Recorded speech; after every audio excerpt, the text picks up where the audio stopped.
द्वितीय खंड प्रथम भाग द्वितीय अध्याय।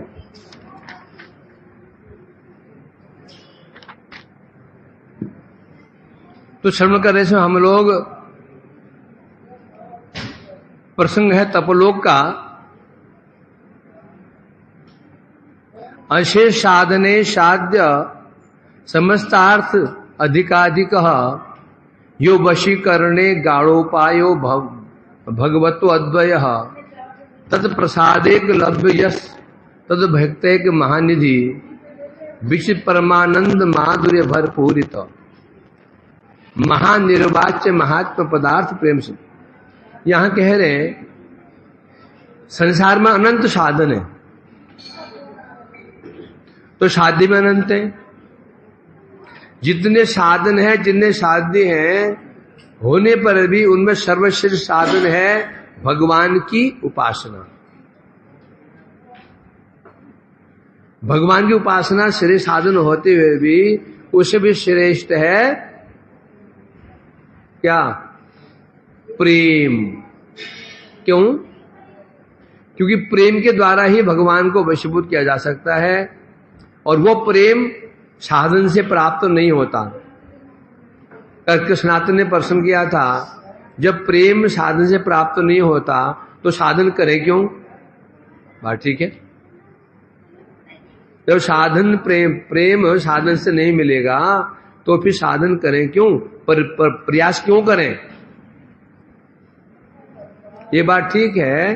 साधन से प्राप्त नहीं होगा, प्राप्त कैसे होगा? भगवान की कृपा से प्राप्त होगा। अब कृपा कैसे होगी? कृपा कैसे होती है? हमारी कृपा कैसे होती है? कृपा करने के लिए चित्त की द्रवता की आवश्यकता होती है। चित्त द्रवित ना हो तो कृपा कभी नहीं होगी। चित्त द्रवित हो कैसे? वही देखना बस हो गया। जब साधक कठोर परिश्रम करता है, साधन करता है, वो साधन के परिश्रम को देख करके भगवान का चित्त द्रवित होगा। जो द्रवित होगा तो प्रेम प्राप्त होगा। यदि साधक साधन ही ना करे, प्रयास ही ना करे, तो चित्त द्रवित होगा कैसे? तो बोलेंगे तो आप तो सुनते हैं कि वो तो भगवान की कृपा तो अहेतु की है। जो अहेतु की जो कृपा भगवान की है वो सामान्य केस नहीं है, वो रेयर केस है। सामान्य अवस्था में तो क्या करना पड़ेगा? साधन ही करना होगा। साधन के प्रयास को देख करके भगवान का चित्त द्रवित हो जाएगा। अब साधन कौन करेगा? साधन कौन करेगा? जिसकी इच्छा हो।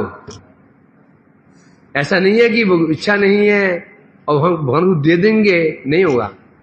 पहले साधक की इच्छा होगी, प्रगाढ़ इच्छा होगी, साधन करता है, साधन के प्रयास को देख करके भगवान के हृदय द्रवित होगा, उससे प्रेम मिलेगा। तो यह जो प्रेम किससे मिल रहा? परंतु साधन से नहीं मिला। ये एक किससे मिला? उनकी कृपा से ही मिला है ये। क्योंकि कृपा करने के लिए भगवान बाध्य नहीं है। यदि भगवान कृपा करने के लिए बाध्य होते तो हम क्या बोलते? प्रेम कैसे मिला? साधन से ही मिला। जैसे ब्रह्मा शिव आदि की उपासना होती है, उपासना के बल से उनके भक्त उनसे वरदान ले लेते हैं, मिल जाता है उनको। वो वरदान कैसे मिला है? वो उनकी तपस्याओं से मिला है। हिरण्यकशिपु तपस्या से उसको वरदान मिला है। तपस्या की, वो तपस्या से वो भगवान उनके जो आराध्य थे ब्रह्मा जी क्या हो गए? विवश हो गए देने के लिए। वो भक्ति मार्ग में ऐसा भगवान के विवश नहीं होते हैं, भगवान विवश होते ही नहीं है। परंतु यदि कोई निष्कपट साधक है, निष्कपट कोई कपटता साधक और कठोर साधन कर रहा है, उस निष्कपटता को देख करके भगवान का हृदय द्रवित होता है, तो कृपा करने के चांस बढ़ जाते हैं। जब हम प्रयास साधक कठोर प्रयास करता है, साधन के प्रयास को देख करके कृपा हो, भगवान की चिद्रवित होने के चांस क्या हो जाते हैं, बढ़ जाते हैं। ऐसा भी नहीं कह सकते कि मैं चिद्रवित होना ही चाहिए, होगा ही, ऐसा भी नहीं है। वो इसके भी अधीन नहीं है, हो भी सकता है, नहीं भी हो सकता है, परंतु होने के चांस बढ़ जाते हैं, ये संभावना आ जाती है। और जो फिर 80% बच गया, वो 20% बच गया है, वो आया अहेतुकी के लिए। क्या आया, अहेतुकी। कोई योग, कोई साधन नहीं किया, कोई परिश्रम नहीं किया, कोई चेष्टा नहीं की। नलकुबर मणिगिरी ने कोई चेष्टा नहीं की थी, है? किसी भी हो सकती है। नलकुबर मणिगिरी में कोई तपस्या साधन नहीं किया था, है? जो ब्रजमन जन्म प्राप्त हो गया, वो नारद जी की हेतु की कृपा हुई तो मिल गया। हीराबाई वैश्या ने कोई साधन नहीं किया था। वो तो उल्टा कर्म करने के लिए गए थे, उनका पतन कराने के लिए गए थे। इसे कहते हैं अहेतु की कृपा। परंतु अहेतु की कृपा विशेष नियम विशेष व्यक्ति के लिए होता है। जगत में नियम होते हैं, विशेष नियम होते हैं, ये साधारण नियम। विशेष नियम विशेष व्यक्ति के लिए होते हैं, और साधारण नियम साधारण। और विशेष व्यक्ति ज्यादा होते हैं कि साधारण व्यक्ति ज्यादा होते हैं? विशेष व्यक्ति रियरी हुआ करते हैं, नहीं तो प्राय क्या होते हैं, साधारण होते हैं। इसलिए साधारण व्यक्तियों के लिए साधन भक्ति ही अवलंबनीय है। कोई सोचे वैश्या बन करके कृपा हो जाती है, तो कोई अच्छी भली स्त्री वैश्या बन गई, वैश्य में कृपा हो जाती है। अच्छी भली स्त्री कोई थी, वैश्या बन गई, और वो गई साधु का पतन करने के लिए। हीराबाई वैश्या थी, हरिदास जी का पतन करने के लिए उधार हो गया। देखिए फलाना महात्मा जी अच्छे भजन करते हैं, पहले वैश्या वृत्ति अपना ली उस औरत ने, पहुंच गई उसका पतन कराने के लिए। किसका? उस साधु का। होगा, नरक और चली जाएगी। तो यहां ये कहा जा रहा है, तो यहां पर जो प्रसंग उठ रहा है, तो यहां किसकी विशेषता है? बोलते हैं यहां पर प्रेम जो महानिधि है, यही है भक्त का एकमात्र महानिधि। इसलिए इसी भक्ति की रक्षा, प्रेम की रक्षा करने के लिए वो भक्त सतत प्रयासरत रहता है। अब इस प्रेम की विशेषता क्या है, महिमा क्या है? ये भगवान को वशीभूत करने में समर्थ है।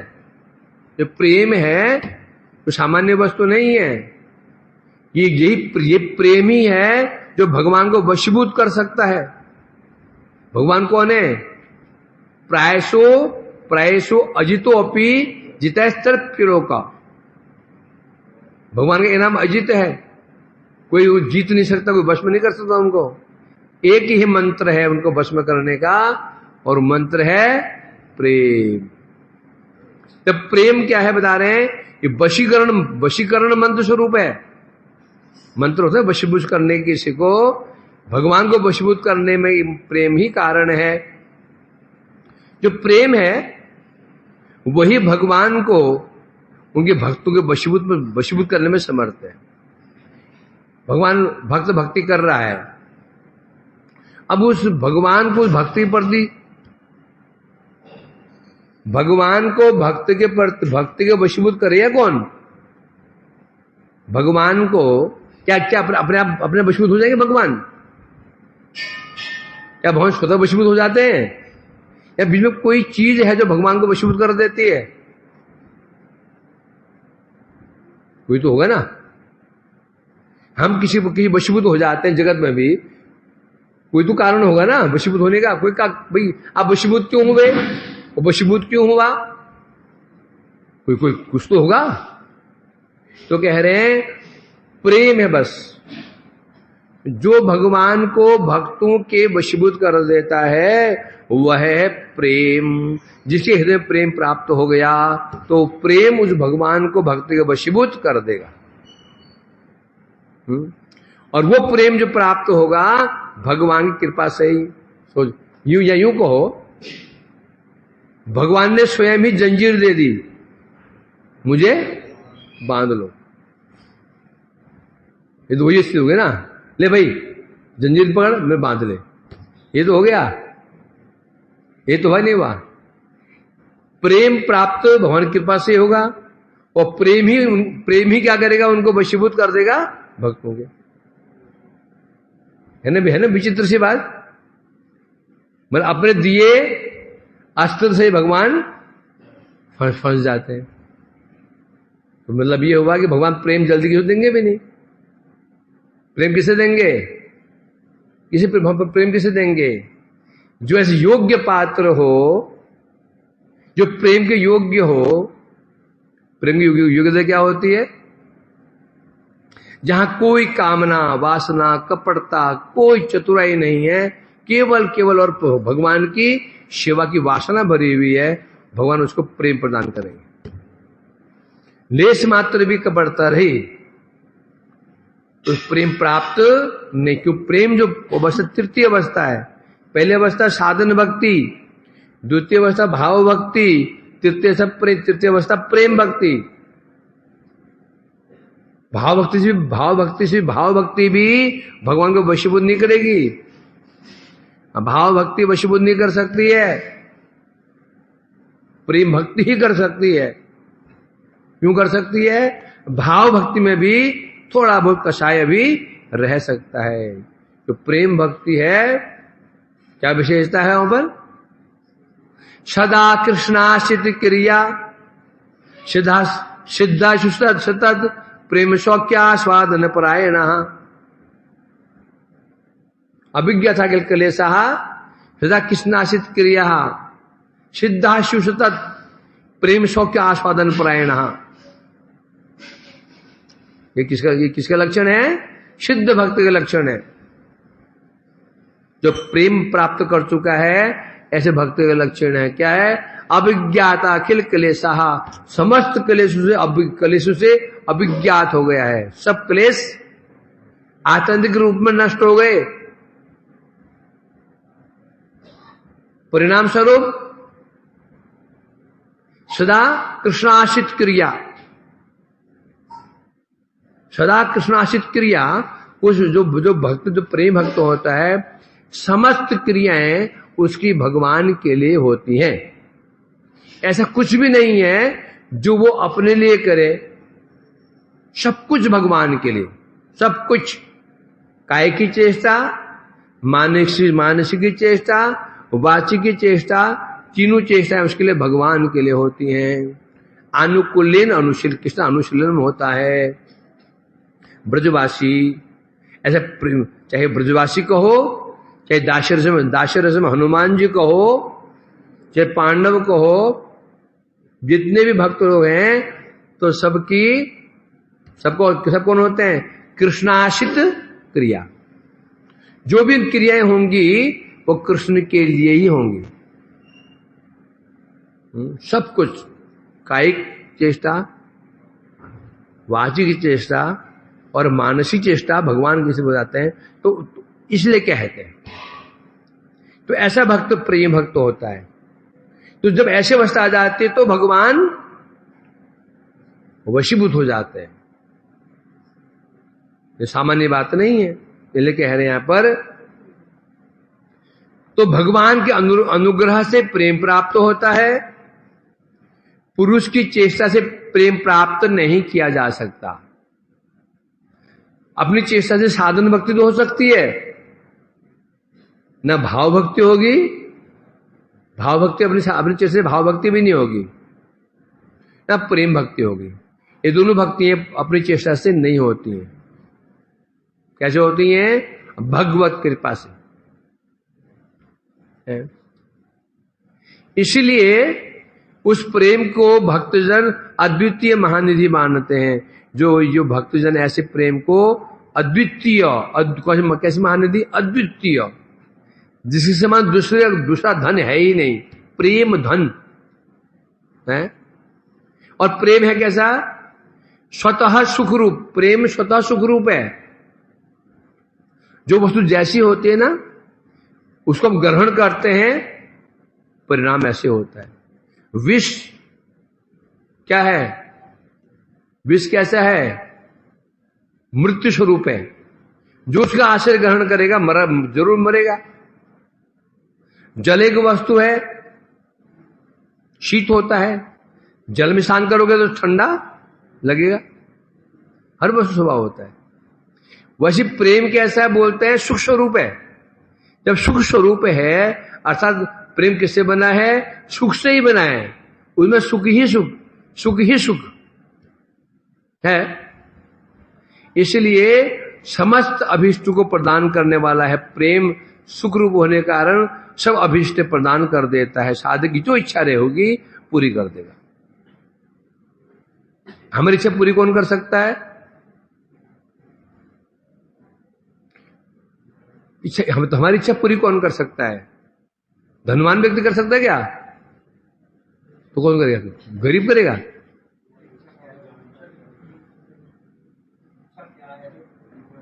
जानने की इच्छा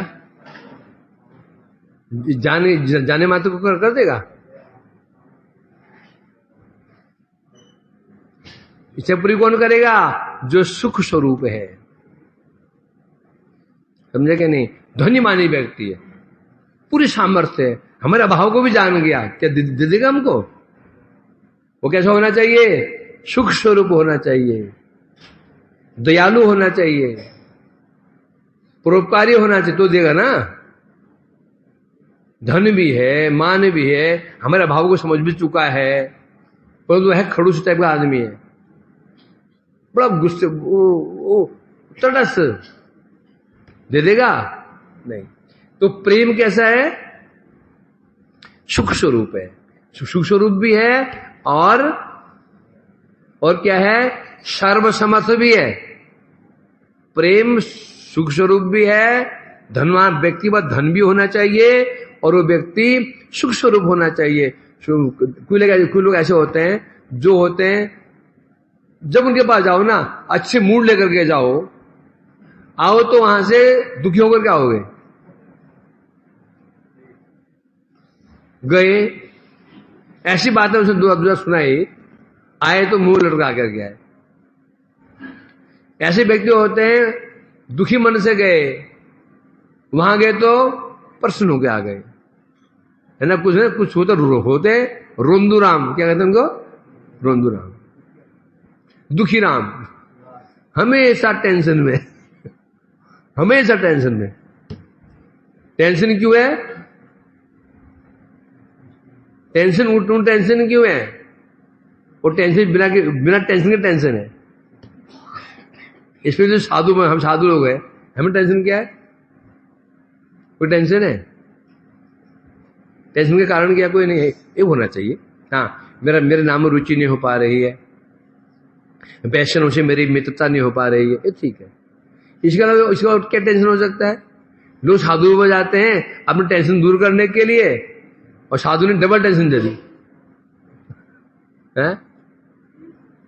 तो इसलिए कहते हैं जो सुख स्वरूप होता है उसके बाद जाने से हमें सुख ही मिलता है, जो दुख स्वरूप हो वहां से दुख ही मिलता है। प्रेम क्या है? सुख स्वरूप। कर्म क्या है? दुख स्वरूप। ज्ञान क्या है? दुख स्वरूप। योग क्या है? दुख स्वरूप। कर्म स्वयं दुख स्वरूप है, सुख है, और प्रेम सुख स्वरूप है। जो आश्रय ग्रहण करेगा वो सुख प्राप्त होता है, इसलिए कह रहे हैं यहां पर। इसलिए तो उस प्रेम को क्या ले लो? एक चिंतामणि के समान ले लो। क्या? चिंतामणि।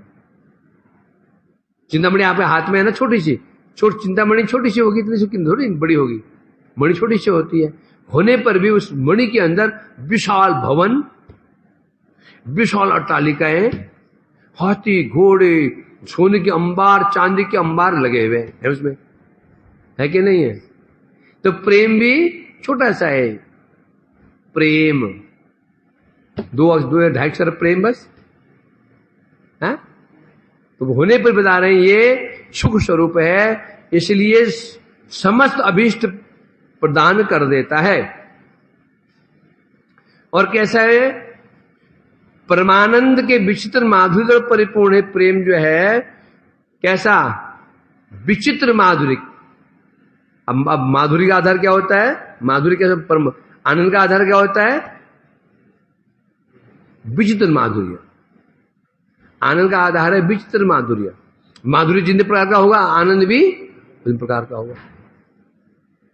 यदि माधुर्य विभिन्न प्रकार का है, आप एक वाटिका में गए, पार्क में गए, वहां विभिन्न प्रकार के वस्तुएं हैं, झूले हैं, वो पूल है नहाने का, वो वाटर क्या होता है उसको, स्विमिंग पूल है, बहुत कुछ वहां पर है, इतने माधुर्य वहां पर है, आनंद कैसा होगा? विचित्र। तो यहां इसलिए कह रहे हैं इसे प्रेम कैसा है? विचित्र माधुर्य से परिपूर्ण है। इसीलिए प्रेम है, उस प्रेम के ऊपर लुब्ध होकर के बड़े बड़े चतुर्सन जैसे, बड़े बड़े सुखदेव गोस्वामी जैसे क्या किया उन्होंने? अपने आत्मा रमत्व को भूल गए। आत्मा रमत्व छुमंतर हो गया। कोई प्रेम प्राप्त करने के लिए कहां वो ब्रह्म प्रतिष्ठा, कहां वो आत्मा कहां गए, भागे भागे पहुंचे और प्रेम प्राप्त करने के लिए। तो निश्चित हो गया इस प्रेम में सुख तो है। जो सुख कर्म में, ज्ञान में, योग में नहीं है, स्वाभाविक है। तो इसलिए कह रहे हैं यहां पर आस्वादन की प्रचुरता के कारण ब्रह्मानंद को भी तुच्छ कर देता है। जो ब्रह्मानंद है ये क्या होता है? निर्विशेष ब्रह्म का आनंद, मतलब मुक्ति का आनंद। मुक्ति के आनंद को भी यह प्रेम क्या कर देता है? तुच्छ कर देता है। ब्रह्मानंद भवेदेश चेत प्रार्थ घृण कीर्त नैति भक्ति सुकाम्बोधे परमाणु तुलामपि अथवा कैवल्यम नरकायते त्रिदस्पुराकाश पुष्पायते काल सर्प पटली इंद्रकाश पटली पुरका दंशायते विश्व पूर्ण सुखायते विधि में इंद्रादिकेतायते यत कृपा कटाक्षम गौरव में स्तुमुन्नम। इसमें स्पष्ट कह दिया, क्या है? स्पष्ट कह दिया। पहले में क्या था? ब्रह्मानंदो भवेदेश चेत प्रार्थ गुणिकित नैति भक्ति सुकाम्बोधे परमाणु तुलामपि। ब्रह्मानंद मुक्ति का आनंद, परार्ध ब्रह्मा की आदि आयु 50 साल की आयु का, जो 50 की आयु में जो सुख प्राप्त, सुख भोगा जा सकता है, मुक्ति सुख, उस सुख को तराजू के एक पल्ले में रखा,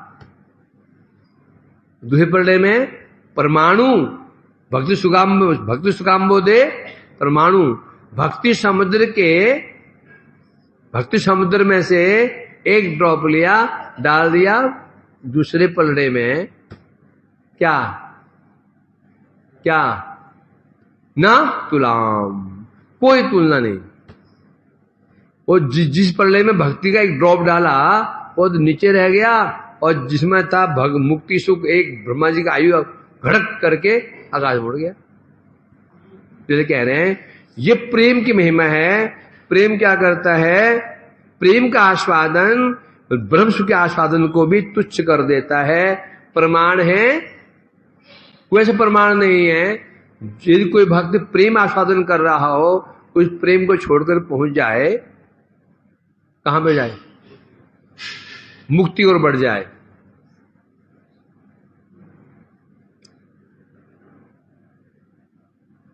लवणा नाम के अंबसा नंद केशोर लीलामितांबदो निमग्ना नाम किम अस्माकम लवणाम भसो। एक भक्त कह रहा है, माने एक भक्त बैठे थे, बैठ के माला कर रहे थे, रोमांच कंप अशुर पुलक कीर्तन कर रहे थे।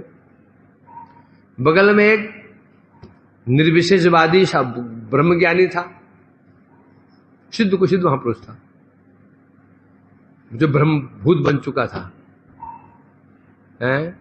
वो आया, वो क्या रो रहे हो बैठे बैठे, चलो मैं तुम्हें ब्रह्म सुख में डुबा देता हूं, ब्रह्म सुख में तुम्हें निमग्न कर देता हूं। तो वो कह रहा है, नंद कैशोर लीलामितांबदो किमस्माकं लवणाम बसा। नंद कैशोर लीलामितांबुधो, अरे मूर्ख, नंद नंदन श्री कृष्ण के किशोर जो कैशोर लीलाएं हैं, राधा जी के साथ कृष्ण जो लीलाएं हैं गोपी साथ में, उनके स्मरण रूपी में अम्बुधो, आनंद अम्बुधो में डूब रहा हूं, तैर रहा हूं। और तेरा मुक्ति सुख का समुद्र कैसा है? लवणम भस, पुरी का समुद्र। पुरी में गए ना, 1 घंटे स्नान करके आते हैं, फिर नहाते हैं नल के नीचे 1 घंटे खूब मजे लिए। कोई है भी आगे ऐसे कपड़े में कपड़े घुस जाता हो, क्या करते हैं? आगे नल के फिर बाथरूम में नहाते हैं, या तो हमारा तो वाटर पूल है उसमें नहाते हैं, नहीं तो मोस्ट लोग अभी नल के आए समुद्र नहा करके बाथरूम में जाके फिर दोबारा नहाते साबुन से। क्यों? खारा पानी है, मुख खराब। 10 दिन नहाओगे तो आपको पता नहीं क्या आप वही हैं क्या? आप वही हैं? आज वही तो रंग काला कैसे हो गया? लवण समुद्र है ना, जिन्हें जो है ना मछुआरे हैं, जो है मछुआरे, देखना उल्टा तवा लगता है, उल्टा तवा निकालो। क्यों? वो पानी के मालूम क्या, पानी खारा पानी होता हो, अच्छे लोग आदमी गुरु को खाली कर देता है। तो कह रहे भक्त कह रहा है, तुम्हारा ये मुक्ति सुख लवण सागर के समान है, हमें क्या मतलब उससे? तो यहां अनेक प्रमाण ऐसे हैं तो जो सिद्ध कर देते हैं, प्रेम आस्वादन जो विशेषता है, उसके आगे मुक्ति सुख आस्वादन तुच्छ है, जिसके लिए भक्त बोल देता है कैवल्यम नरकायते। जिस कैवल्य ज्ञान को, जिस मुक्ति प्राप्त करने के लिए कितनी साधना करते हैं ज्ञानी लोग, कितनी साधना करते हैं, एक विशेषण दे दिया उसको, सीधा नरकायते। बताओ, कैवल्यम नरकायते, कैवल्यम नरक। बताओ, इतनी गंदी उसको गाली बक दी है। तो इसलिए कह रहे हैं यहां पर, प्रेम का महात्मा असीम अनिर्वचनीय है। प्रेम का महात्मा क्या है? असीम है, अनिर्वचनीय, इसलिए साक्षात वाणी से उसके व्यक्त नहीं किया जा सकता। प्रेम की महिमा को वाणी से व्यक्त नहीं कर सकते, अनुभव का विषय है। वैसे तो चाहे वो आनंद चिद हो या जड़ हो, जड़ आनंद को भी हम वाणी से व्यक्त नहीं कर सकते। कर सकते हो? रसगुल्ला खा के मजा आ गया, आनंद आ गया, मैंने कहा कैसे आनंद आया दिखाओ। अब मैंने खाया था जलेबी, क्या वो आनंद जलेबी जैसा था क्या? अरे नहीं। तो बेसन लड्डू जैसा था क्या? अरे नहीं। कैसा था? मुल्ला की दाढ़ी की तरह था। जानते मुल्ला की दाढ़ी क्या होती है? जनार्दन क्या जानता है? तुम्हें जो मेरी परीक्षा लेता है। एक व्यक्ति शहर से, गांव से आम खा के शहर में गया। गांव में आम होते, शहर में आम नहीं होते थे। तो छुट्टी में गया था, खूब आम खा के गया। शहर में वाला बड्डी तो हाँकते ही है। अब जब छुट्टियां खत्म होने, छुट्टियां खत्म हो जाएंगी अभी, ये समर वेकेशन पर एक दिन तो बच्चों का आपस में ही वो दिन हाँकते जाएगा। जानते हो, मैं वहां गया था, मैंने ये किया था। पहले होता नाना का वहां गया, नानी के वहां गया, अब कुछ वाटर पार्क में गया, कुछ पार्क में गया, होता है ना। तो वो डिंग हाँक रहा था, मैं आम खा करके आया। आम पहली बार सुना था, आम कैसा होता है, बड़ा टेस्टी था। अब लोग बोले टेस्टी कैसा था? को चीनी जैसा था, मिश्री जैसा था, रसगुल्ला जैसा था, जलेबी जैसा था। अब क्या बताए उनको, अब क्या बताए उसको? उपाय सामने एक मुल्ला मुसलमान बैठा होता, उस आइडिया सुझा, जाओ गुड़ ले आओ और इमली ले आओ। गुड़ इमली, अभी इस एक पात्र में इमली को घोलो, फिर गुड़ उसमें मिला दो, गुड़ को भी बिल्कुल स्मैश कर दो, उस वो मुल्ले की दाढ़ी में लगाओ, लगा दिया, जाओ चूसो। चूसा, कैसे लग रहा है जी? खट्टा खट्टा मीठा मीठा, अब मुख में कुछ बाल से आ गए, ऐसे होता है। आम खट्टा खट्टा मीठा होता है, तो खाते हैं ना, मुख में आम क्या होते हैं? रेशे आ जाते हैं, ऐसा आम होता है। समझे क्या? समझे? हाँ समझ गया जी, समझ गया। ये होता है निस्मंद, क्योंकि ये अनुभव का विषय है। जो सामान्य जड़ जगत में सामान्य वस्तु के आस्वादन को हम वर्णन नहीं कर सकते हैं। ये प्रेम का आस्वादन है, प्रेम है। इसको कैसे व्यक्त कर सकते हैं? वाणी से व्यक्त करके समझाओ, न व्यक्त किया जा सकता है न सुन करके समझा जा सकता है, दोनों असंभव है। तो इसलिए कह रहे हैं यहां पर, तो ये प्रेम कैसे अनिर्वचनीय है और विशेष रूप से भाई ये इसकी विशेषता क्या है? जो स्वयं भगवान को वशीभूत कर दे, वो भगवान जो स्वतंत्र है, वो भगवान जिनकी माया के अधीन होकर के त्रिभुवन नाच रहा है, जिनकी माया बहिरंग माया के अधीन होकर के, माया के 3 गुण के वशीभूत होकर के सामान्य एक जीव से लेकर के ब्रह्मा तक नाच रहे हैं। और आश्चर्य बात है, नाचते हुए भी कोई अपना दुखी नहीं मान रहे हैं। ऐसे जो भगवान, ऐसे जो भगवान हैं जिनकी शक्ति प्रबल है, उन भगवान को जो जिनकी माया सबको नचा रही है, जो वस्तु उन भगवान को नचा दे, किसके आगे? किसके आगे? भक्त के आगे। भगवान भूल जाते हैं भगवान हूं। एक चुल्लू मट्ठा के लिए, मट्ठे के लिए कृष्ण नाचते ना ब्रज में, कभी कमर में हाथ रख करके, कैसे गोपियां कैसे उनको नचा देती है, सामान्य बाल लगे भांति। तो सब किससे हो रहा है? प्रेम से। तो ऐसा है असीम प्रेम, इसका न वर्णन किया जा सकता है न समझा जा सकता है। अतः उक्त विशेषण से यह सूचित होता है कि प्रेम परम रहस्यपूर्ण वस्तु है, अतः अप्रकाशनीय। जो अब जो विशेषण दिया, जो महिमा बताई नाम प्रेम की, तो सिद्ध हो जाता है ये प्रेम रहस्यपूर्ण है, सर्वत्र न इसको प्रकाशित किया जा सकता है। क्योंकि जिसको ये कारण ना, ये प्रेम प्राप्त हो जाता है, वो भक्त प्रेम को छिपाता है, दिखाता नहीं, वो प्रेम को छिपाता है। ये नियम होता है। यदि को प्रेम को दिखा रहा हो, देखो जानते हो, मेरे को कल सपने में राधा जी आई थी, परसों मेरे सामने वो कृष्ण आए थे, मांग रहे थे मैं आलू पराठे खिलाओ, कह रहे थे रात को मेरे घर में लग रहा था, तूने पंखा नहीं चलाया। तो समझो ये झूठ बोल रहा है। प्रेम होगा तो छिपाएगा। तो फिर तो बड़े बड़े महापुरुष बोलते हैं, वो सब कोई बातें नहीं बोली जाती। जो अंतरंग होते हैं उनके सामने ही उनको प्रकाशित किया जाता है। जत्र तत्र अब उनको अपनी महिमा बता करके, जानते हो मैंने उस दिन ऐसा हुआ, उस दिन ऐसा हुआ, उस दिन ऐसा हुआ, जो बोलता है ये प्रतिष्ठा लोभी है। जब प्रतिष्ठा लोभी है, ये प्रेम कैसे प्राप्त हो सकता है? भक्त तो उल्टा बोलते हैं,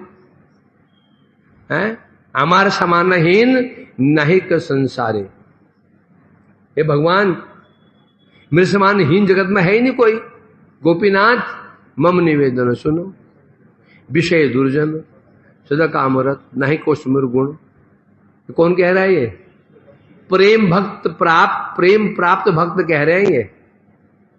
दिखा नहीं रहे। प्रेम का स्वभाव है, स्वाभाविक है। जब प्रेम को महानिधि बोल दिया, कोई व्यक्ति महानिधि दिखाता है क्या? महानिधि दिखाता है? हाँ देखो इधर आओ इधर आओ, ये ना ये जो ये ना ये लोग मेरे लॉकर है, तो देखो बोलो इसमें क्या क्या है, दिखाता कोई? उसके घर वाले नहीं जान पाते। एक बार तो बंदा ऐसे मर बिना बताए मर जाता है। पहले जमाने में होता था। बाद में जमीन किसको मिल गई, खुदाई की, तो फिर घड़े निकलने, घड़े उनमें अशरफियां निकलेगी। ऐसा होता नहीं होता ऐसा। इसलिए जो प्रेम है अप्रकाशनीय है। अप्रकाशनीय कारण एक कारण और भी है। क्यों प्रेम अप्रकाशनीय क्यों है? एक कारण ये भी है क्योंकि व्यक्ति समझेगा ही नहीं। प्रेम ऐसा हो, प्रेम की जब महिमा सुनाएंगे किसी व्यक्ति को, वो उसको विश्वास ही नहीं होगा कि प्रेम ऐसा होता है। बोले भगवान जानते हो, भगवान प्रेम को वशीभूत होकर के क्या करते हैं? भक्त के आगे नाचते हैं। उसको विश्वास होगा ये प्रेम प्राप्त नहीं है? बोले क्या फालतू बातें करते हो? सच्चिदानंद स्वरूप जो भगवान है, भगवान सच्चिदा परमात्मा, परम परम परमात्मा है, वो नाचेगा? वो नाचेगा? विश्वास करेगा? नहीं करेगा। इसलिए ये बात इसलिए भी अप्रकाशनीय, इसलिए अप्रकाशनीय है क्योंकि साधारण व्यक्ति इसमें विश्वास नहीं कर पाएगा। जितने आर्य समाजी आदि होते, मायावादी आदि होते हैं, और भक्त को मजाक क्यों उड़ाते हैं? इधर उड़ाते हैं ना। भक्त बोलता है भगवान के वशीभूत हो गए थे, उसके लिए ये किया, उसके लिए ऐसा कर दिया, उसके लिए वैसा कर दिया। नहीं मानते, इसलिए भी अप्रकाश नहीं है।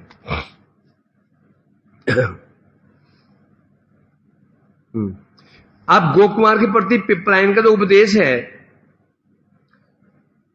पिपलाइन जो उपदेश प्रदान करे गोकुमार जी को, या सिद्धांत बता रहे हैं, उसकी विवेचना अर्थात वो सिद्धांत का सार क्या है,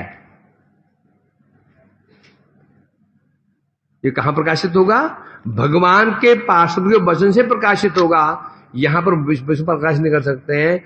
विपलायन ऋषि ने जो गोकुमार जी को उपदेश दिए, क्या उपदेश दिए? ध्यान के उपदेश दिए। इसका जो सार है कौन बताएंगे? भगवान के परिकर बताएंगे आगे। अभी इसको समझा नहीं जाएगा क्यों? स्थान कौन सा है? तपोलोक। तपोलोक क्या है? समाधि प्रधान। समाधि प्रधान स्थान में भक्ति महिमा प्रकाशित नहीं हो सकती। जो स्थान जैसा होता है वहां पर वैसे तत्व प्रकाशित हो सकता है, नहीं तो हो जाएगा जैनवी के बाजार में कपड़े बेचना। अब तो हरिद्वार में गए, नासिक चले गए, अब वहां तुम प्रेम भक्ति बात करो। जानते हो प्रेम भक्ति होती है साधन भक्ति, भाव भक्ति, प्रेम भक्ति। वो सुनेगा उधर प्रेम भक्ति में सुनेगा? नहीं सुनेगा। क्यों? स्थान किसका है? वो स्थान है अद्वैतवादियों का स्थान है, जो भक्ति विरोधी होते हैं। वो सुनेगा ही नहीं। ये ब्रजमंडल है, यहां उल्टा है। यहां बोलना शुरू कर दो ब्रह्म निर्विशेष है, निराकार है, तुम ही ब्रह्म हो। लोग सुनने तो नहीं आएंगे। बिहारी जी का आकार नहीं है, लोग जूता हाथ में लेंगे, मारते मारते कोशिशें बाहर निकाल देंगे। यहां इसलिए हम जो मायावादी है ना, अद्वैतवादी भी, उनके मंदिरों में भी राधा कृष्ण की मूर्ति अवश्य होगी, और वो भी कृष्ण कीर्तन करते हैं, राधे श्याम कीर्तन करते हैं। यहां नहीं चलेगा। रहोगे ब्रज में और महिमा गाओगे निर्विशेष ब्रह्म की, लोग नहीं सुनेंगे। और ऐसे हरिद्वार में चले जाओ, वो स्थान मायावादियों का है, वहां तुम कृष्ण भक्ति प्रचार करना शुरू कर दो, कोई तुम्हारी बात कोई सुनेगा नहीं। उसी प्रकार से ये जो तपोलोक है, ये ध्यान प्रधान है, ये ध्यान की प्रधानता है। इसलिए भक्ति रहस्य यहां प्रकाश करना मतलब उसको वैल्यू ही कोई नहीं समझ पाएगा। इसलिए यहां भक्ति महिमा को यहां नहीं बता रहे, या केवल अभी तक केवल ध्यान की बातें कही गई है। है।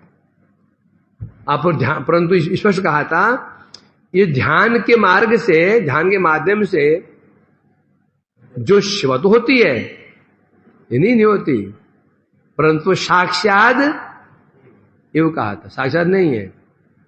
भक्ति तो साक्षात, भक्ति है ना, उसका वर्णन आगे यहां नहीं करेंगे, यहां करना मतलब कोई समझेगा ही नहीं, इसलिए कह रहे हैं, इसलिए यहां व्यक्त करना उचित नहीं है। जब भगवत लोक में जाएंगे वहां जाकर के तब वर्णन किया जाएगा। तो पिपलाई ऋषि कह रहे हैं, मनसो ही समाधानम मन्य से दुष्करम यदि चक्षु साफल्य कामो वा भगवंतम दिदृक्षसे। पिपलाई ऋषि कह रहे हैं, हे गोप कुमार, जैसे मैंने कहा मन को स्थिर करो, मन को अंतर्मुख कर लो, अंतर्मुखी कर लो, हृदय में देखो तो दर्शन हो जाएंगे। यदि तुम सोच रहे हो समाधानम मन से दुष्करम, यदि सोच रहे हो मन को एकाग्र करना तो अति दुष्कर है, तुम सोचो मन को क्या एकाग्र करना दुष्कर तो है ही है। भगवान क्या कहा, चंचल मन कृष्ण परमाथि बलवत दृढ़म, क्या कहा, वायुरिव दुष्करम तस्य निग्रहम मन्ये वायुरिव सुदुष्करम।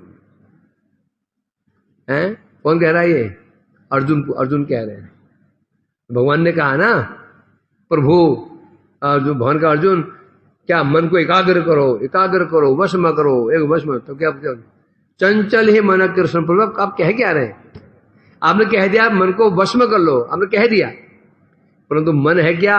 चंचलम ही मन कृष्ण प्रमाथी, ये महाबलवान है, ये प्रमथ इंद्रियों को मथ देता है, मथ देता है। हम आंख को हटाना चाह रहे हैं उस दृश्य से, आंख फेर भी लेते हैं, मन ऐसा मथ देता है, आंख फिर चली जाती है। होता नहीं होता? नहीं, ये मुझे ये दृश्य नहीं दिखना चाहिए, गलत है, ये गलत है, चित्त दूषित कर देता है। नजर हटाई तो मन ऐसे मथता है, हर इंद्रिय से, ऐसे कर्ण, ऐसे नासिका, ऐसे जीव, हर विषय में से हैं। तस्याहम निग्रहम मन्ये वायुरिव दुष्करम सुषम। हे भगवान, मैं इसको मन को निग्रह भस्म करना ऐसे समझता हूं, वायुरिव, वायु की भांति दुष्कर है। वायु कोई भस्म कर सकता है? करूंगा ना, मैं हाथ में बांध लिया, वायु हाथ में आ गई, आई हाथ में आई क्या? बांध देंगे, गुब्बारे में बांध देंगे, तो कभी बांध रखोगे? नहीं कर सकते हो। वायु को जैसे भस्म करना दुष्कर है, उसी प्रकार मन को भी दुष्कर है। तो यहां कह रहे हैं, पिपलाइन कह रहे हैं, हे गोकुमार, तुम अब विचार कर सकते हो। अरे ध्यान के लिए तो मन का एकाग्र होना आवश्यक है, मन एकाग्र करना मुश्किल है, यदि कह रहे हो। और साथ में तुम चक्षु साफल्य कामो, दो चीज, तुम यदि सोच रहे हो मन को भस्म करना दुष्कर है, और दूसरा क्या साक्ष भगवंत दृश्य से, भगवान का दर्शन करके, चाक्षु साफल्य कामो, भगवान का दर्शन करके नेत्रों को सफल करना चाहते हो। पहले बात क्या बोली उन्होंने? पहले क्या बात बोली? यदि तुम मन को एकाग्र करना दुष्कर मानते हो और साक्षात दर्शन के द्वारा भगवान का दर्शन करके नेत्रों को सफल बनाना चाहते हो, तो आगे से लोग बोलेंगे, टीका पढ़ लेते हैं।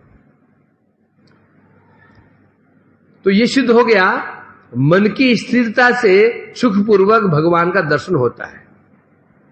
जब मन स्थिर हो जाता है, सुखपूर्वक सर्वत्र दर्शन होता है। परंतु मन को स्थिर करना कठिन है, ये समझते हो, परंतु मैं तुम्हें बता देता हूं, यहां दुष्कर नहीं है। क्यों दुष्कर नहीं है? ये तपोलोक का स्वभाव है, यहां मंत्र जब से मन सोता ही स्थिर हो जाता है, स्थान का प्रभाव होता है। अभी हम मंदिर में बैठे हुए हैं, यहाँ काफी हद तक मन अभी यहाँ बैठे ना इस प्रांगण में, अभी मन कंट्रोल में है। यहाँ पे शायद ही कोई होगा, कोई उसको निखट्टू, उसका मन अभी कि घूम रहा होगा बाजारों में। मोस्टली यहाँ जो बैठे हुए हैं अब जो मन अभी के बाहर नहीं है क्या? अब यही हम चले जाएं बाजार में चले जाएं, फिर तो मन कैसे रंगीला है, बड़ा रंगीला है ये मन।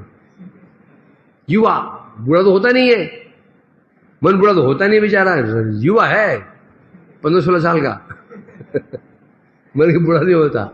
तो जो बुढ़े हो जाते उनका मन, उम्र चाहे 100 साल हो जाए मन तो भी जवान रहता है। ये मन की समस्या है। कुछ सोचे कि बुढ़ापे में मन ठीक हो जाएगा, नहीं, बुढ़ा तो मन बुढ़ा कभी नहीं होता, मन जवान रहता है। तो अभी वो चेष्टा करता है केशों में थोड़ा काला रंग लगा लूं, दांत वो नकली वो जबड़ा, दांत टूट गया, अच्छा पोपला मुंह पोपला दिखाई पड़ता है तो दांत लगा लिए, दिखता है ऐसा है। दर्द हो रहा है तो नई नकली अंग लगा ली, आंख नकली आंख लगा ली, किसी उधार लगे तो मन बुरा होता नहीं। ये बड़ी समस्या मन की।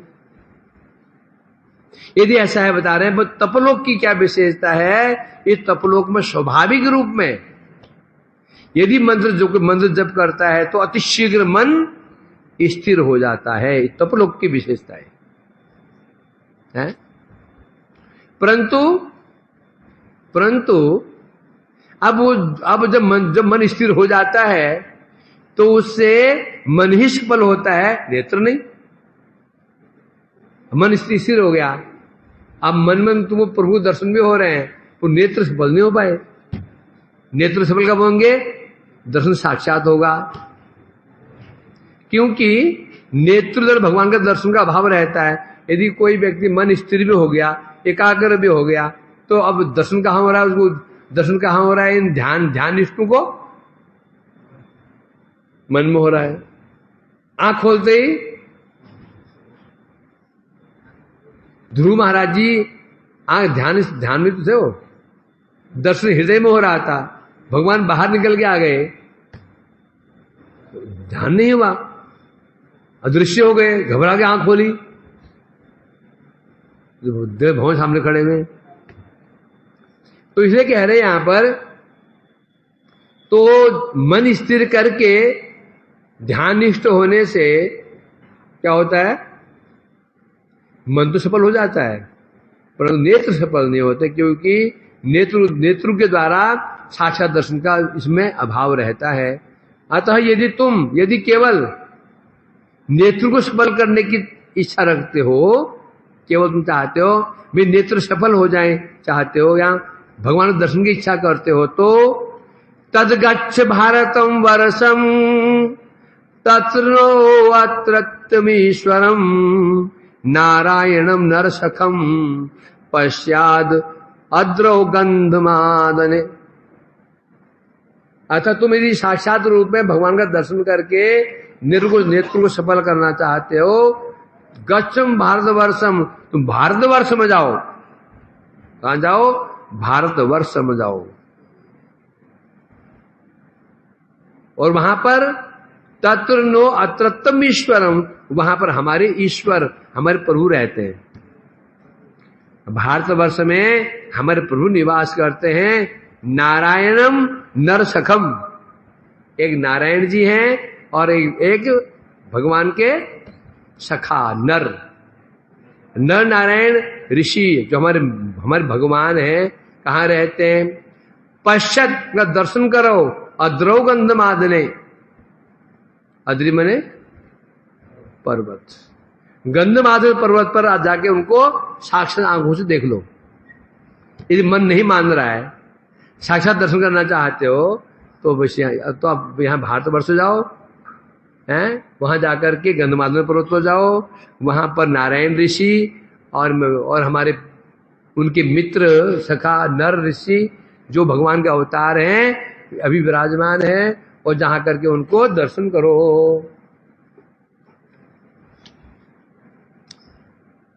ठीक है, मैं कह रहे हैं वहां पर क्या है, वहां पर उस गंधमादन पर्वत पर ये जो तपोलोक जहां जो विराजमान हो, यहाँ के जो मालिक हैं, अधिष्ठाता हैं, ईश्वर हैं, हमारे स्वामी हैं नर नारायण, उनका दर्शन साक्षात आंखों से कर लो।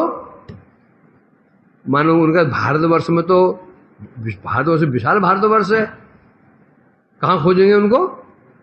बोले वो भी हम बता देते हैं।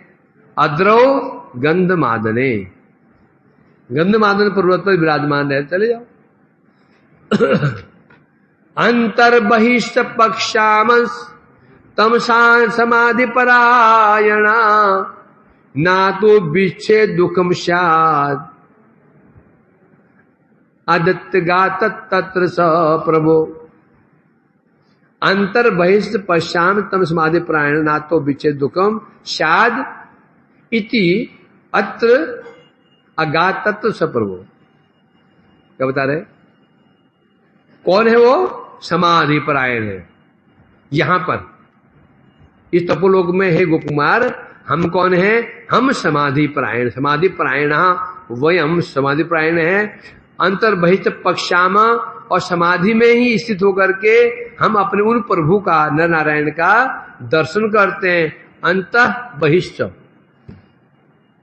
हमारे प्रभु जो गंधमादन पर्वत पर भारतवर्ष में रहते हैं, जो भारतवर्ष कहने से भूलोक, हमारे प्रभु भूलोक में निवास करते हैं, कर रहे हैं, और हम तपोलोक में रह करके समाधि परायण पश्याम तम, हम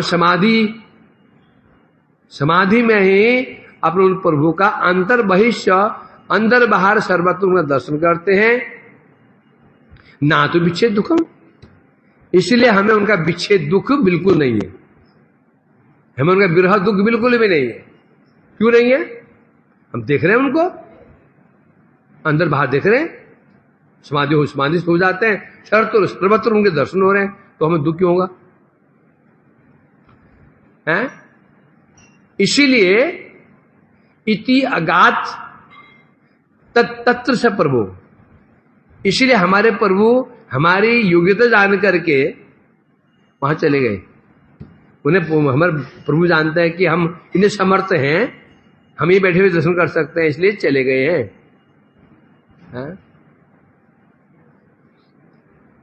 मान गोपकुमार जो आपत्ति कर दी, आप लोग कैसे हैं? प्रभु आपके निवास कर रहे हैं भूलोक में, गंधमादन पर्वत पे, और आप यहां बैठे हुए हैं, और आप यहां विरह में डूबे हुए, उनकी विरह में हैं। और दूसरी ओर आपके भगवान कैसे भक्त वत्सल है, आपको छोड़ करके वो भारतवर्ष में चले गए, नीचे भूलोक में। तुम भक्त और भगवान का क्या क्या चक्कर है, ये समझ में नहीं आ रहा है। तू भक्त ही कैसे हो? तुम्हें वहां जाना चाहिए भगवान के पास में, तुम यहां बैठे हो। और तो भगवान कैसे है? बोले तुम्हारे पास रहना चाहिए, भक्त वत्सल भगवान है, वो वहां जगह बैठे हुए, तुम यहां बैठे हो, वो वहां बैठे, चक्कर क्या है?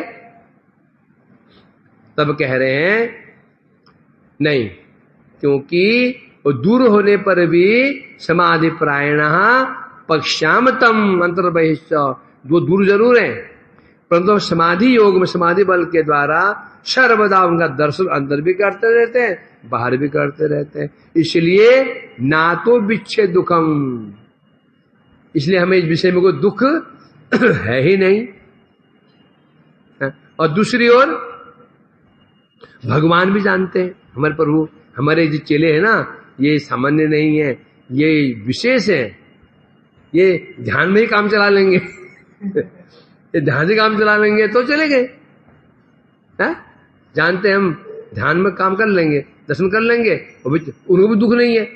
वो जानते हैं हमारे वहां पर भक्त हमारा दर्शन कर रहे हैं, है ना। इस प्रकार से यहाँ पर पिपलानी समझा रहे हैं, उनको प्रेरित कर रहे हैं भूलोक में जाने के लिए, नर नारायण का दर्शन करने के लिए।